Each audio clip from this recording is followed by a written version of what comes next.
Hello everyone, आज है 6 जून और आज इस वीडियो में हम बात करने जा रहे हैं एलआईसी के बारे में।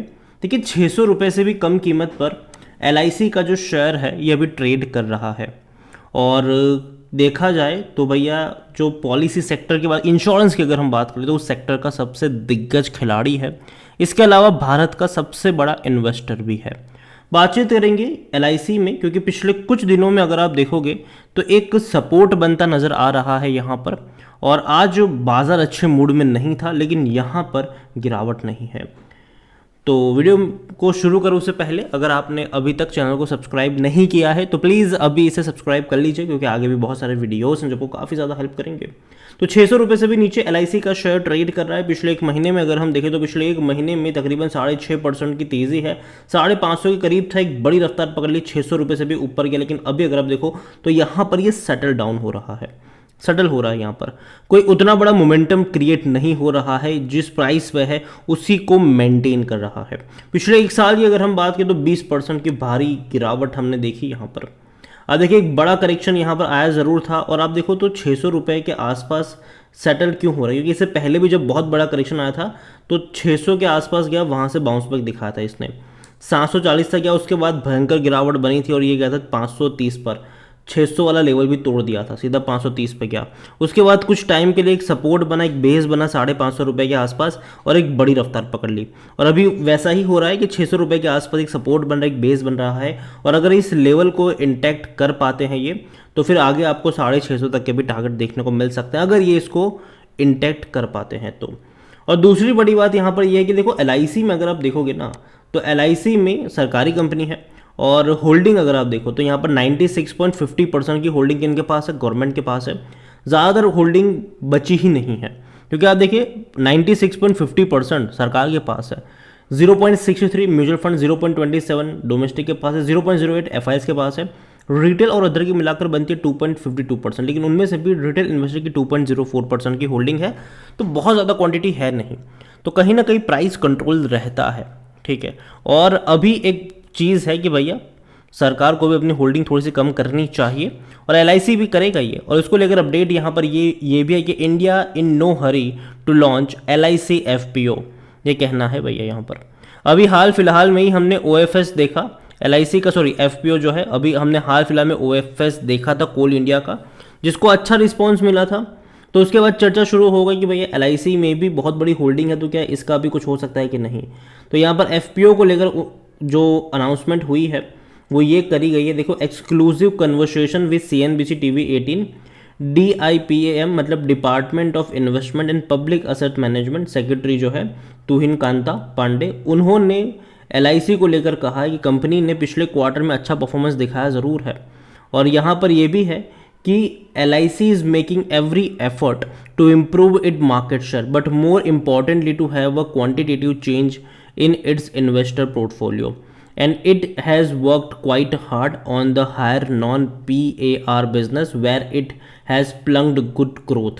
तो यहाँ पर ओवरऑल देखें तो फ्यू क्वार्टर्स में इंप्रूवमेंट आया ज़रूर है, because it become listed company only in May 2022। Further उन्होंने ये भी कहा है कि नेक्स्ट फ्यू क्वार्टर बहुत ज़्यादा इंपॉर्टेंट रहने वाले हैं इस कंपनी के लिए। और जो सबसे बड़ी बात है इनके एफपीओ को लेकर, तो यहाँ पर यह है कि so I think that it's very important to ensure that LIC continue to outperform itself on several fronts where it has chosen to do and communicate in effectively in the market. और साथ में ये भी कहा है कि जो response मिला है कोल इंडिया के ओएफएस का वो काफ़ी बेहतर है, और अभी वो कोई जल्दबाजी में नहीं है एलआईसी के एफपीओ को लेकर। और देखो एफपीओ तभी आता है, सरकार तभी होल्डिंग बेचने के लिए लेकर आती है जब उनको अच्छा प्राइस मिल रहा हो। अभी एलआईसी का शेयर जो है वो 600 रुपये के आसपास ट्रेड कर रहा है। देखा जाए तो 950 रुपये का जो पहली बार इनका आईपीओ आया था तब से लेकर अब तक देखें तो काफ़ी बड़ा करेक्शन दिखा चुका है ये, तो अभी भी देखें तो गिरावट है। और देखिए सरकार अपनी होल्डिंग तभी बेचने के लिए लेकर आती है जब उनको अच्छा प्राइस मिल रहा हो। जब तक अच्छा प्राइस नहीं मिलता है नहीं लेकर आते हैं ये सारी चीज़ें। तो मैं उम्मीद करूंगा कि यहाँ से अगर बड़ी रफ्तार आती है, शेयर ऊपर की तरफ जाता है, तो डेफिनेटली चांसेस हो जाएंगे कि सरकार यहाँ पर एफपीओ लेकर आए, लेकिन तेज़ी आएगी तो ही ऐसा होगा। एलआईसी को लेकर अगर हम बात करें तो वॉल्यूम बहुत कम रहे, 5 लाख से भी कम की क्वांटिटी में शेयर ट्रेड हो रहे हैं यहाँ पर। इतना ही नहीं, अगर हम बात करें इस कंपनी को लेकर, तो कंपनी में सबसे पहले अगर देखा जाए तो according to money control user 50-50 का रेशियो है। 50% लोग कह रहे बेचो, 50% लोग कह रहे खरीदारी करो। जहाँ तक बात है कंपनी के में को लेकर, तो अगर आप देखोगे तो ब्रोकरेजेस की जो रिपोर्ट्स कह रही है, सबसे पहले मोतीलाल ओसवाल की बात करें तो खरीदारी की रिकमेंडेशन है 830 रुपये का टारगेट है यहाँ पर। काफ़ी बड़ा टारगेट है ये उनका। और तो और अगर हम बात करें इनके डिविडेंड से तो देखो तो यार अच्छा नहीं पे कर रहा है, ठीक है। 2022 में 1.5 रुपये का पे किया था, 23 में 3 रुपये का पे किया है, बहुत कम डिविडेंड है और उम्मीद करेंगे ये बढ़ाए, ठीक है, क्योंकि कंपनी पैसा तो छाप रही है। अगर आप इनका प्रॉफिट देखोगे तो भैया 4,000 करोड़ तो 2022 में था, लेकिन अगर आप क्वार्टर ऑन क्वार्टर इनका परफॉर्मेंस देखोगे तो आप इसे देखिए प्रॉफिट किस तरीके से बढ़ा है इनका। 15,800 करोड़, 6,300 करोड़, 13,190 करोड़, तो ये बहुत बेहतरीन प्रॉफिट्स है। इतना अच्छा प्रॉफिट है तो डिविडेंड में थोड़ा बहुत पे करना चाहिए, शायद कर भी सकते हैं, हु नोस। और जहाँ तक बात करें रेवेन्यू की तो अभी ये स्टेटिक हो चुके हैं 2 लाख करोड़ के आसपास, लेकिन अच्छे रेवेन्यू है, ये खराब नहीं है। और LIC में अगर हम बात करने जाए तो LIC का सबसे पहले अगर पी रेशियो निकाले तो जो पी रेशियो है वो 10 का है, जो कि काफ़ी कम है। सेक्टर भी 15 का है इसका। 80% एनालिस्ट कहते हैं खरीदारी करो यहाँ पर।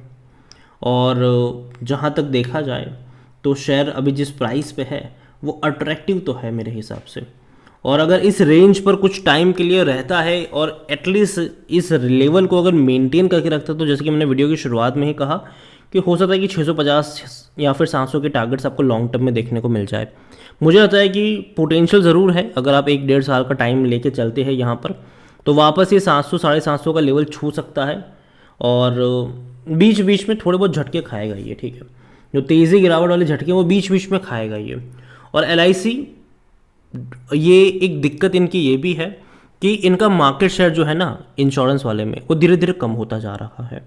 प्राइवेट प्लेयर घुस रहे हैं, इनका मार्केट कम होता जा रहा है, लेकिन फिर भी अभी भी बहुत बड़े लार्जर प्लेयर के तौर पर यही है। और जो भारत का सबसे बड़ा इन्वेस्टर जिसको हम कहते हैं, मान लीजिए कि इन्होंने कई सारे इन्वेस्टमेंट करे हुए हैं और अगर वहाँ पर इनका इन्वेस्टमेंट वैल्यू बढ़ता है तो इनका भी वैल्यू बढ़ता नज़र ही आएगा।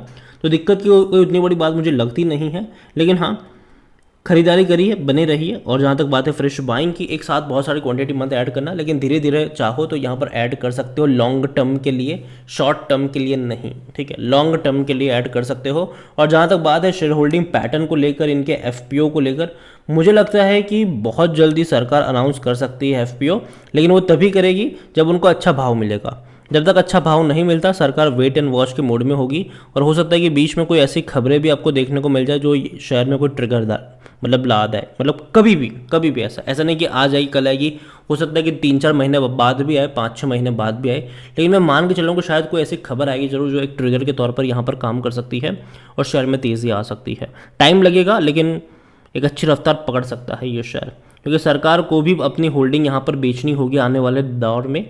और कहीं ना कहीं मैं मान के चलूँगा कि तेज़ी देखने को मिलेगी। लेकिन हाँ, अभी ये कहना कि यहाँ से बाउंस बैक ही कर जाएगा ये गलत है।